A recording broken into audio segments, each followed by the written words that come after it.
নমস্কাৰ জেআৰজি ব্লগ লৈ পুনৰবাৰ সকলোকে স্বাগতম জনাইছো। আজি আমি আলোচনা কৰিবলৈ লৈছো AOCত খালি হোৱা 1793টা পদৰ সম্পৰ্কত।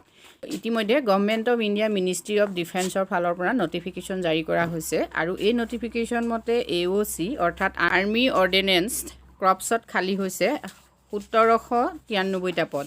এই পদসমূহ হ'ল ট্ৰেডছমেন, মেট আৰু ফায়াৰমেনৰ। ইয়াতে ট্ৰেডছমেনৰ পদ আছে সৰ্বমুঠ 1249টা আৰু ফায়াৰমেনৰ পদ আছে 544টা। ট্ৰেডছমেন মেটৰ আনৰিজাৰ্ভৰ বাবে আছে 508 আৰু EWSৰ বাবে 124, OBCৰ বাবে 337, SCৰ বাবে 187, STৰ বাবে 93 আৰু টোটেল পোষ্ট 1249। ইয়াতে ৰিজাৰ্ভ ফৰ ESMৰ বাবে 125, MSPৰ বাবে 62, PWBDৰ বাবে 49।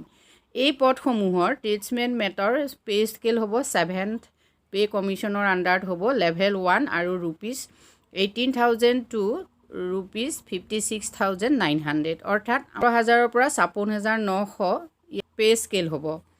নেক্সট আহিলে ফায়াৰমেনৰ পদ আছে আনৰিজাৰ্ভৰ বাবে 222, EWSৰ বাবে 54, ৰিজাৰ্ভ ফৰ OBC বাবে 147, SCৰ বাবে 81, STৰ বাবে 40 আৰু টোটেল পোষ্ট হ'ল 544, ৰিজাৰ্ভ ফৰ ESMৰ বাবে 54, MSPৰ বাবে 27, PWBDৰ বাবে 20। ইয়াত পে লেভেল 2 আৰু পে স্কেল হ'ল 19,900 to 63,200। ৰিজন ৱাইজ আপোনালোকে কিমান পদ খালী আছে চাওক। বিশেষকৈ ইষ্টাৰ্ণ ৰিজন অৰ্থাৎ আসাম, অৰুণাচল প্ৰদেশ, নাগালেণ্ড, মণিপুৰত খালী আছে ফায়াৰমেনৰ 69টা আৰু ট্ৰেডছমেন মেটৰ 139টা। নেক্সট ৱেষ্টাৰ্ণ ৰিজনত খালী আছে 71 ফায়াৰমেন আৰু ট্ৰেডছমেন মেটৰ 430। জম্মু কাশ্মীৰ লাক্ষাদ্বীপ মানে নৰ্দাৰ্ণত খালী আছে ফায়াৰমেনৰ 119, ট্ৰেডছমেন মেটৰ 181। নেক্সট চাউদাৰ্ণত খালী আছে ফায়াৰমেনৰ 111, ট্ৰেডছমেন মেটৰ 206। সাউথ ৱেষ্টাৰ্ণত খালী আছে ফায়াৰমেনৰ 89, ট্ৰেডছমেন মেটৰ 164। চেণ্ট্ৰেল ৱেষ্টত খালী আছে ফায়াৰমেনৰ 39, ট্ৰেডছমেন মেটৰ 66 আৰু চেণ্ট্ৰেল ইষ্টত খালী আছে ফায়াৰমেনৰ 46, ট্ৰেডছমেন মেটৰ 63। ইলিজিবিলিটিখিনি আপোনালোকে চাই লওক। আপোনালোক বিশেষকৈ ইণ্ডিয়াৰ চিটিজেন হ'ব লাগিব। 1962ৰ আগত যদি আপোনালোকে ভূটানৰ পৰা বা নেপালৰ পৰা ইণ্ডিয়ালৈ আহিছে তেতিয়াহ'লেও আপোনালোকে এই পদসমূহৰ বাবে আবেদন কৰিব পাৰিব। লগতে এজ লিমিট আৰু এছেঞ্চিয়েল কোৱালিফিকেশ্যন আপোনালোকে চাই লওক। ট্ৰেডছমেন মেটৰ বাবে এজ লিমিট হ'ল 18 to 25 years অৰ্থাৎ 18 বছৰৰ পৰা 25 বছৰৰ ভিতৰত হ'লে আপুনি ট্ৰেডছমেন মেটৰ বাবে এপ্লাই কৰিব পাৰিব, কিন্তু এজ ৰিলেক্সেশ্যনো থাকিব। আৰু মিনিমাম এডুকেশ্যনেল কোৱালিফিকেশ্যন আপুনি মেট্ৰিক পাছ হ'বই লাগিব। লগতে যিকোনো ইণ্ডাষ্ট্ৰিয়েল ট্ৰেইনিং ইনষ্টিটিউটৰ পৰা যিকোনো ট্ৰেডৰ চাৰ্টিফিকেট আপোনাৰ থাকিব লাগিব। আৰু ফায়াৰমেনৰ কাৰণে চাওক 18 to 25 years হ'ল বয়স, অৰ্থাৎ একেই 18 বছৰৰ পৰা 25 বছৰৰ ভিতৰত হ'ব লাগিব।